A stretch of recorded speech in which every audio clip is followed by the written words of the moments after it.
नमस्कार। मैं डॉक्टर संजय कुमार चौबे, सहायक आचार्य संस्कृत विभाग, HD जैन कॉलेज आरा। सौमित्र सुंदरी चरितम हम लोग पढ़ रहे थे। उसके चतुर्थ सर्ग के अंतर्गत आने वाले पद्यों की व्याख्या के प्रसंग में मैं फिर से आपके समक्ष उपस्थित हूँ।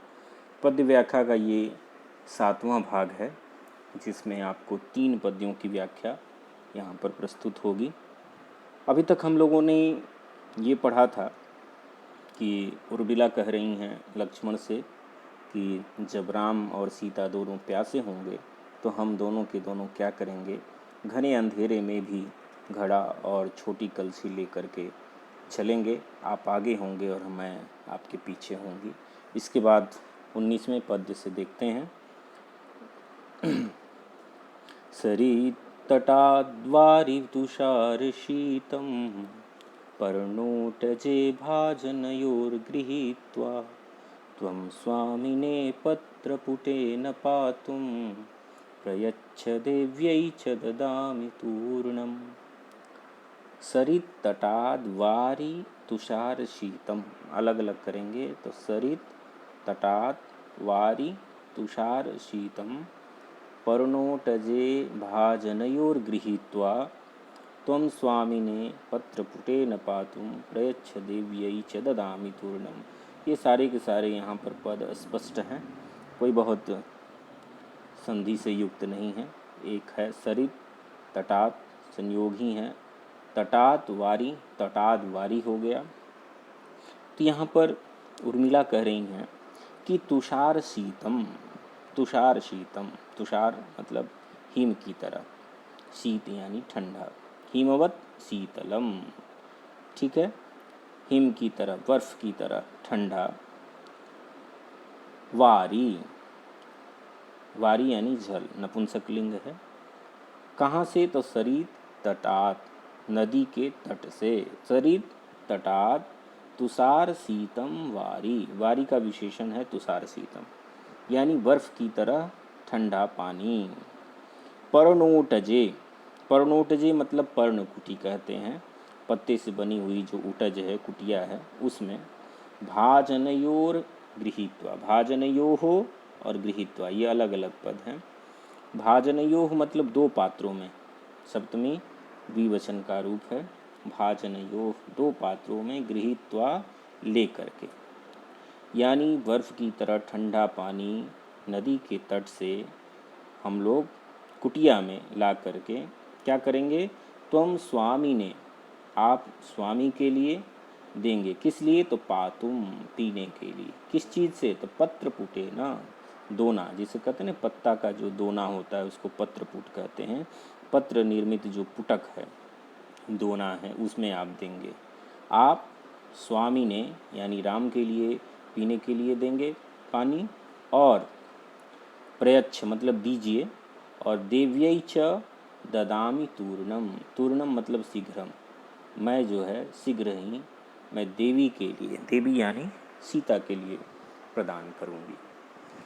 तो इस तरह यहाँ स्पष्ट है भाव कि तुषार शीतम वारी, बर्फ की तरह ठंडा जल नदी के तट से, पर्णोटजे पर्णकुटीर में, भाजनयोर गृहीत्वा 2 पात्रों में ला करके, त्वं स्वामिने पत्रपुटेन पातुम प्रयच्छ, आप स्वामी के लिए पुटक में, दोना में पीने के लिए देंगे, और तूर्णम शीघ्रम, और मैं जो है देव्यै च ददामि, और मैं देवी सीता के लिए दूंगी। आगे देखते हैं फिर मैं क्या करूंगी और हम लोग मिल करके क्या करेंगे, इसके बारे में अगले पद्य में कहती हैं। फलानि मूलानि वनाद्विचित्य दासी तवानेस्यति भोजनाय, पात्राणि नीरेण स्वयं करेण सम्मार्ज्य सर्वाणि पुरो निधाता। कहा फलानि मूलानि वनाद विचित्य, अलग अलग करेंगे। दासी तव आनेस्यति, तव आनेस्यति भोजनाय, बाकी सारे के सारे स्पष्ट हैं। पुरो निधाता में पुरः और निधाता अलग अलग करेंगे, संधि है। कहते हैं कि वनात् विचित्य, जंगल से जो है चुन करके, संचित्य संचय करके, क्या, तो फलानी मूलानी, जो फल हैं, और मूल, मूल से तात्पर्य यहाँ कंद मूल से है कि जो जमी कंद, जो खाने वाली जो चीज़ें हैं, कंद मूल जो ऋषि लोग ग्रहण करते हैं, उनको, फलों को और कंदमूल इत्यादि को वनाद विचित्य, जंगल से संग्रह करके, खोज करके, तव दासी इयम, आपकी जो यह दासी उर्मिला है, भोजनाय आनेष्यति, भोजन के लिए लाएगी।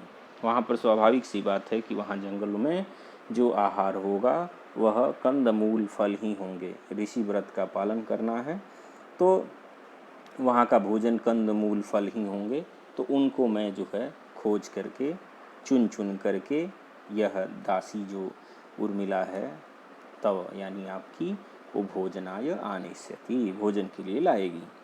और क्या करेगी, कहे कि स्वयं करेण, स्वयं अपने हाथ से, नीरेण जल से, पात्राणि सम्मार्ज्य, बर्तनों को माज करके, और कैसे पात्राणि, सर्वाणि पात्राणि, सारे पात्रों को माज करके, पुरो निधाता, आपके सामने रख देगी।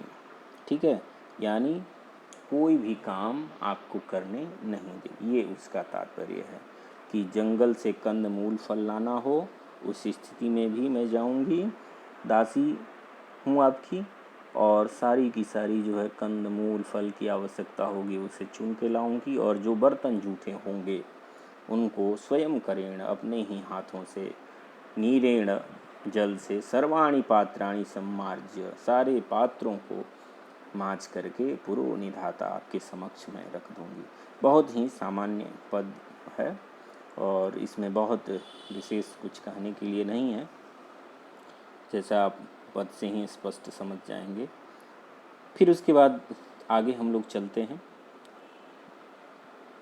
यहाँ पर 21वें नंबर का पद्य है, इसमें कहती हैं उर्मिला, सा प्रत्यहं नाथ तवैव पात्रे, यत्किञ्चिदुच्छिष्टमहं जिघत्सुः, तन्मे सुधास्वादुसितेव रम्यं, द्राक्षोपमं वापि सुरोचनाय।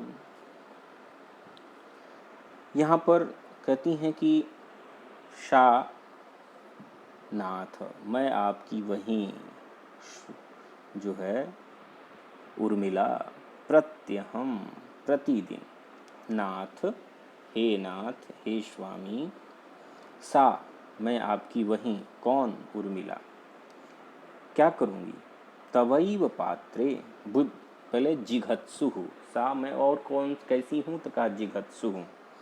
ठीक है, मैं भूखी प्यासी, जिघत्सु भोजन करने की इच्छुक, भूख लगी होगी तो, आप तवैव पात्रे, आप ही के बर्तन में, यत् किंचित उच्छिष्टम, जो कुछ भी उच्छिष्ट होगा, जो कुछ भी बचा खुचा होगा, उसी को मैं, भूखी, वो क्या होगा, वही चीज़ क्या होगी हमारी, तन में, वही जो है मेरे लिए, सुधा स्वादु, वो अमृत की तरह स्वादिष्ट होगा, और सीतेव रम्यम, सीता कहते हैं यहाँ शर्करा, और शर्करा की तरह जो है सुंदर होगा, और द्राक्षोपमम, द्राक्षा, दाख बोलते हैं जिसको अंगूर भी कहा जाता है, और वो द्राक्षा की तरह, अंगूर की तरह, दाख की तरह, सुरोचनाय, वो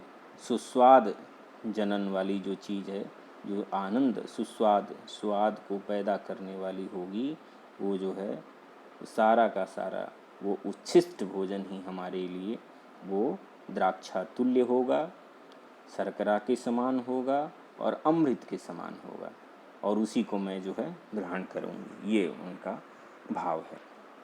तो यहाँ समझें कि इसको दो तरह से समझ सकते हैं। पहले तो ये है कि पूर्वार्ध को समझ लें कि हे नाथ, मैं प्रत्यहम प्रतिदिन, तवैव पात्रे, सा मैं वह उर्मिला, तवैव पात्रे, आप ही के ही पात्र में, अहम जिघत्सु, मैं भूखी प्यासी भूखी, यत् किंचित उच्छिष्टम, जो कुछ भी उच्छिष्ट है उसको अत्स्यामी, उसे ग्रहण करूँगी। इस तरह की क्रियापद का भी अध्याहार कर लेंगे। जिघत्सु से बहुत अर्थ नहीं स्पष्ट है, वो विशेषण के तौर पे ही माना जाना चाहिए यहाँ, क्रियापद न मान करके, कि जो मैं भूखी कहते हैं, विशेषण के तौर पे प्रयोग करेंगे। जिघत्सु का मतलब होता है भूखा। तो मैं जब भूखी होंगी तो जब किंचित उच्छिष्टम, जो कुछ भी उच्छिष्ट है मैं उसी को ग्रहण करूँगी। और कहती हैं कि तन में, वही जो चीज़ है वो मेरे लिए क्या होगी, तद यानी वही उच्छिष्ट भोजन। सुधा स्वादु, सुधा स्वादु का मतलब है सुधा यानी अमृत, और स्वादु मतलब उसकी तरह स्वादिष्ट, यानी अमृत तुल्यम स्वादिष्ट, अमृत के तुल्य, अमृत की तरह मधुर होगा। और सीतेव रम्यम, शर्करा, सीता कहते हैं शर्करा को, और शर्करा की तरह सुंदर होगा, अच्छा होगा। द्राक्षोपमम, और द्राक्षा के समान, द्राक्षा के तुल्य, उसके जैसे। वापी, वापी इसलिए दिया कि वा अपी यहाँ पर अलग अलग करेंगे, क्योंकि तीन चीज़ें कही गई कि वो जो उच्छिष्ट भोजन है वो अमृत की तरह अथवा हो जाएगा, या शर्करा की तरह, या दाख की तरह, द्राक्षा की तरह अमृत, वही जो है हमारे लिए सुस्वाद जनन के लिए होगा, स्वाद जनन के लिए होगा, यानी मेरे लिए वही स्वादिष्ट होगा, मैं उसी को ग्रहण करूँगी। ये भाव है। तो तीनों के पद्यों का यहाँ भाव स्पष्ट है, बहुत ही सामान्य। पहले यहाँ 19वें पद्य में कहती हैं उर्मिला कि हम लोग जो है ठंडे जल को नदी के तट से लाएंगे और दो अलग अलग पात्रों में लाएंगे, और आप राम जी को देंगे अपने स्वामी को पीने के लिए, और मैं भगवती सीता के लिए दूंगी। उसके बाद 20वें में कहती हैं कि मैं जो है आपकी दासी, आप तब दासी, आपकी जो ये दासी उर्मिला है वो कंद मूल फलों को वनाद विचित्य, वनों से संग्रह करके भोजन के लिए लाएगी, और स्वयं करेण, अपने ही हाथों से, नीरेण जल से, सर्वाणी पात्राणी, सारे पात्रों को, बर्तनों को सम्मार्ज्य, माज करके पूरा निधाता आपके समक्ष रख देगी। और इसमें 21वें पद्य में कहती हैं कि नाथ हे लक्ष्मण स्वामी, प्रत्यहम प्रतिदिन, सा मैं आपकी वह तवैव पात्र, आपके ही पात्र में, जिघत्सुहु अहम, सा अहम मैं आपकी वह उर्मिला, जिघत्सुहु भूखी होने पर, यत् किंचित उच्छिष्टम, जो कुछ भी उच्छिष्ट होगा उसको अच्छामी ग्रहण करिष्यामि, और वहीं जो है तन में, वहीं मेरे लिए सुधा स्वादु अमृतम इव, अमृत की तरह होगा, सीतेव रम्यम, और शर्करा की तरह मधुर होगा, सुंदर होगा, द्राक्षोपमम, और अंगूर की तरह, दाख की तरह जो है स्वाद को उत्पन्न करने वाला होगा। आज इतना ही, फिर इसी क्रम में आगे बढ़ते रहेंगे। तब तक के लिए बहुत बहुत धन्यवाद।